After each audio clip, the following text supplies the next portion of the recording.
allez-vous? Comment allez-vous? J'espère que vous allez bien par la grâce de Dieu, que tout se passe bien. Si ça ne va pas, restez focus sur la joie du Seigneur, parce que la joie du Seigneur, c'est notre force.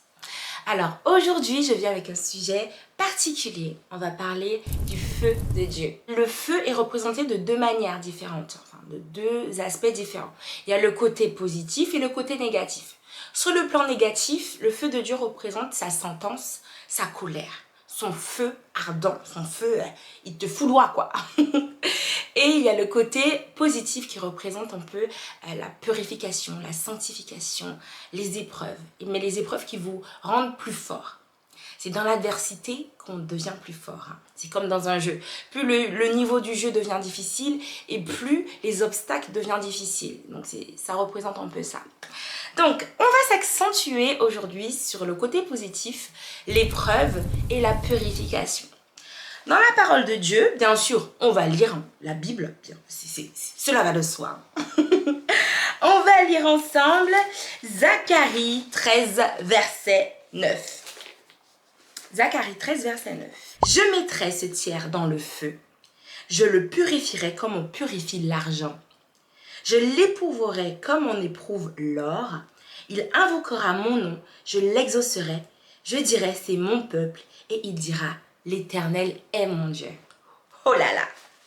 Ce verset parle de plusieurs notions, parle de la purification, parle de l'or. Lorsque Dieu parle de l'or, il met en avant cet aspect précieux qu'on a. Il nous trouve comme des bijoux, comme un diamant qu'il faut peaufiner, qu'il faut former en fait. Et dans le feu, on peut donner la forme qu'on souhaite. Par exemple, dans la parole de Dieu, on dit souvent que Dieu est le potier, nous on est l'argile, Dieu est le forgeron et nous on est le fer. Donc il va nous aiguiser comme le fer, il va nous polir comme l'or. La purification passe par le feu de Dieu. Et dans ce verset, l'allusion est complètement en adéquation avec la parole de Dieu. La parole de Dieu est une épée à double tranchant. C'est-à-dire que de la même manière, elle peut te faire du bien, c'est de la même manière qu'elle va te purifier, qu'elle va te donner un petit coup de peps là, pour te dire « Hey, ce que tu fais n'est pas correct. Ce que tu fais a telle conséquence sur ta vie spirituelle. Donc si tu ne te règles pas, voici les conséquences. » Donc l'enfer, la mort, la sentence, etc. Donc la purification passe par la parole de Dieu, passe par l'obéissance. Dans ce verset, il y a un verbe qui a vraiment retenu mon attention. C'est le verbe éprouver.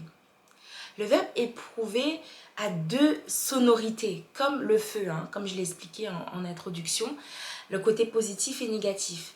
Être éprouvé peut nous amener à la guérison, peut nous amener à la sanctification, mais l'épreuve engendre la souffrance. L'épreuve engendre une frustration, un moment difficile.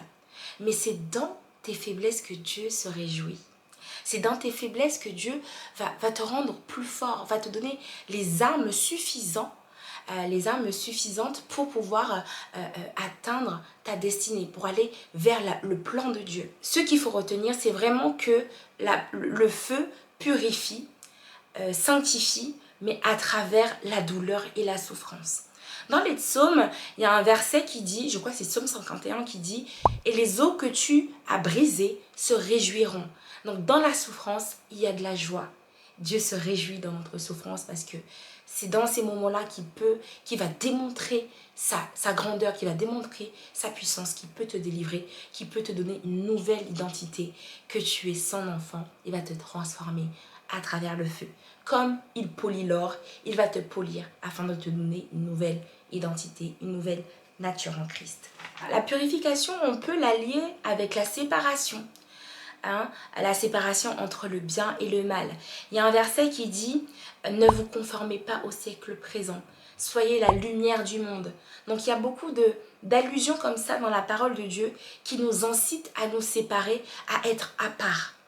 Conclusion de ce verset, c'est que le feu nous sanctifie, nous purifie. Et pour nous sanctifier, pour nous purifier, pour nous faire comprendre certaines choses, Dieu va nous faire passer par des épreuves pour nous amener dans une autre dimension. Une dimension spirituelle qui gravit de jour en jour, d'année en année. La notion d'épreuve peut faire peur, peut nous faire douter de nos capacités. Mais en fait, il faut toujours penser, il faut toujours dire que ce n'est pas par notre propre capacité, mais c'est Dieu qui va nous mettre les capacités, qui va nous forger, hein, qui va nous donner une carapace, hein, un bouclier de fer, d'argent et d'or pour pouvoir lutter contre les distractions de ce monde, contre les difficultés de ce monde. Et là, je vais m'accentuer sur... Et là, on va passer sur la deuxième notion du feu qui est le feu représente l'épreuve. Le feu représente l'épreuve, on va le voir dans 1 Pierre 4, verset 12 à 14. Et ensuite, on va lire le verset 16 et enfin le verset 19.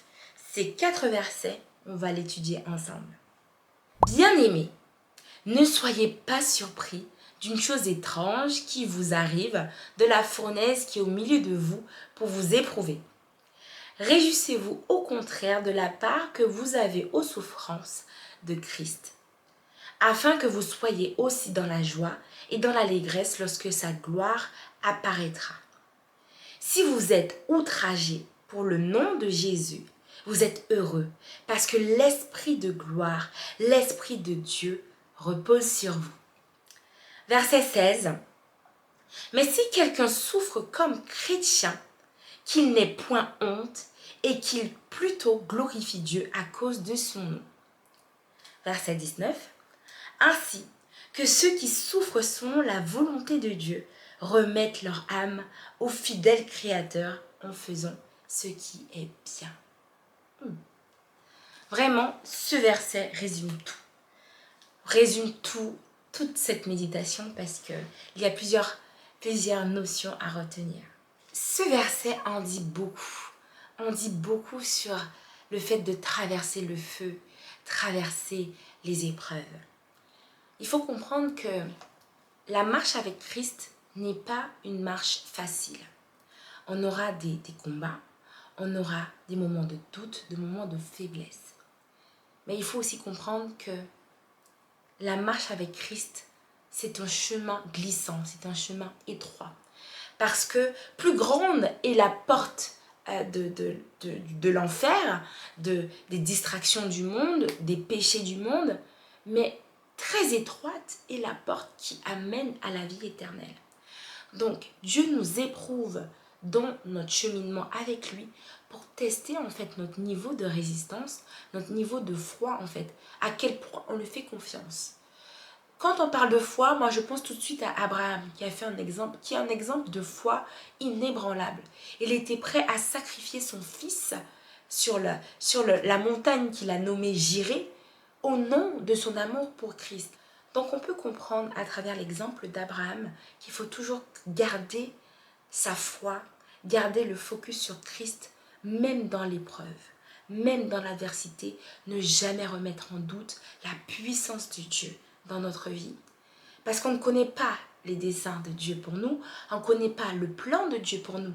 Donc, peu importe la situation que tu traverses aujourd'hui, tu te dis, mais pourquoi je traverse ça? Pourquoi en fait, moi je suis là, je suis servante ou serviteur de Dieu, où j'essaie de me rapprocher à Christ, j'ai vécu un décès tragique, j'ai entendu des nouvelles, mais catastrophiques dans ma famille, je ne comprends pas pourquoi ça m'arrive.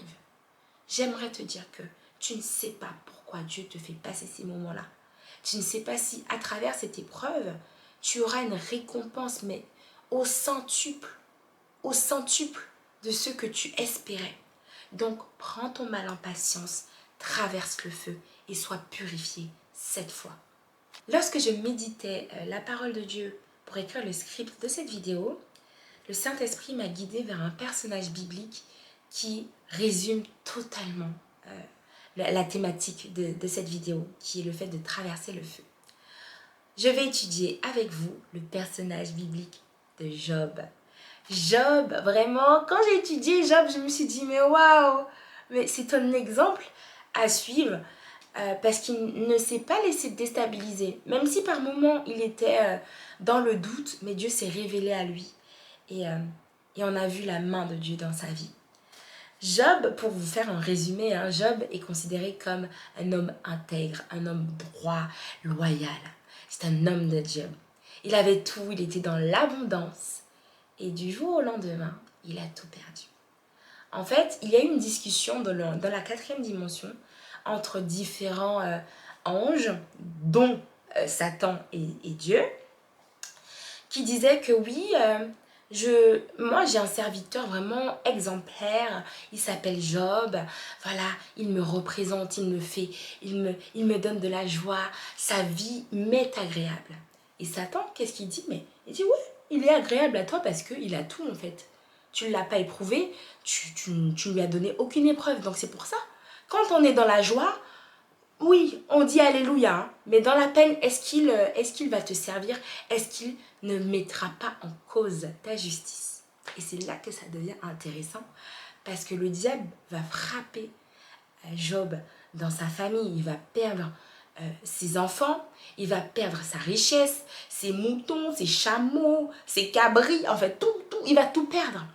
Et malgré ça, malgré ses biens matériels, la perte de ses biens matériels, il va rester fidèle. Il va dire que le nom de l'Éternel soit béni. Dans l'adversité, il a tout perdu. Il a dit, Dieu est un juste juge, que le nom de l'Éternel soit béni. La première épreuve qui était de perdre tous ses biens matériels, il a réussi, Job. Mais Satan va dire, on va monter le niveau un peu plus, hein, on va monter le level, et il va s'attaquer à sa santé physique, il va s'attaquer à son corps. Il va lui envoyer une maladie, je crois que c'est l'ulcère, voilà. Il va le foudroyer d'un ulcère, et même sa femme va remettre en question la puissance de Dieu. Il va dire, en fait, mais c'est quel Dieu que tu sers là? Tu vois, renie ton Dieu parce que, regarde, tu es un serviteur de Dieu, tu es juste, tu fais tout bien et malgré ça, tu es impacté sur ta santé, on a tout perdu, mais je comprends pas. Donc autant qu'on soit dans le monde et qu'on vit notre vie comme bon nous semble, parce que servir Dieu n'est pas rentable. Puis ses amis vont venir, vont entendre qu'il est malade, ils vont commencer à parler. S'il vous plaît, faites attention à votre entourage. Votre entourage peut vous amener de gloire en gloire, comme votre entourage peut vous faire tomber dans le péché, dans une vie qui n'est du tout pas agréable à Dieu. Donc faites attention. Et au final, ce qui va se passer, c'est que tellement qu'il était au bout de sa vie, il a commencé à se remettre en question et à remettre en question la justice de Dieu parce qu'il ne comprenait pas. Donc il a commencé à crier à Dieu et Dieu s'est révélé à lui. Il lui a expliqué pourquoi il traversait ces moments-là. Donc il s'est excusé en face de Dieu pour sa colère, qui s'est laissé un peu emporter par ses émotions. Et Dieu l'a béni au final. Il lui a redonné des enfants. Il a eu plus de moutons que moutons. Il a eu plus de chameaux que de chameaux. Et l'histoire s'est bien finie. Et l'exemple de Job nous démontre que le fait de passer par le feu est une souffrance, mais cette souffrance a une récompense glorieuse et au-delà de nos espérances. Donc j'aimerais dire à quelqu'un, si tu traverses des moments d'adversité, si tu traverses des moments difficiles, fais confiance à Dieu. Ça prendra le temps qu'il faudra. À chaque jour suffit sa peine. Donc continue à persévérer dans la prière, continue à intercéder, continue à aller dans ton lieu de culte, continue à passer du temps dans la présence de Dieu, à le louer, à le glorifier et à proclamer des paroles positives. Dire ok, aujourd'hui je suis dans des moments difficiles, aujourd'hui je ne vois pas en fait comment je peux m'en sortir, mais Dieu est mon secours, Dieu est celui qui va me donner la victoire. Donc il faut toujours proclamer des choses positives sur sa vie parce que Dieu connaît la raison, Dieu sait pourquoi. Voilà, donc on arrive à la fin de la vidéo et comme toujours, on va finir en musique. Il y a une musique qui est montée dans mon cœur.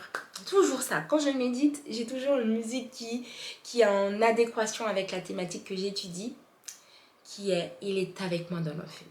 Chantez avec moi pour ceux qui connaissent. Et ceux qui ne connaissent pas, vous allez écouter ma belle voix, ma douce voix. Hein. Il est avec moi dans le feu, là à mes côtés.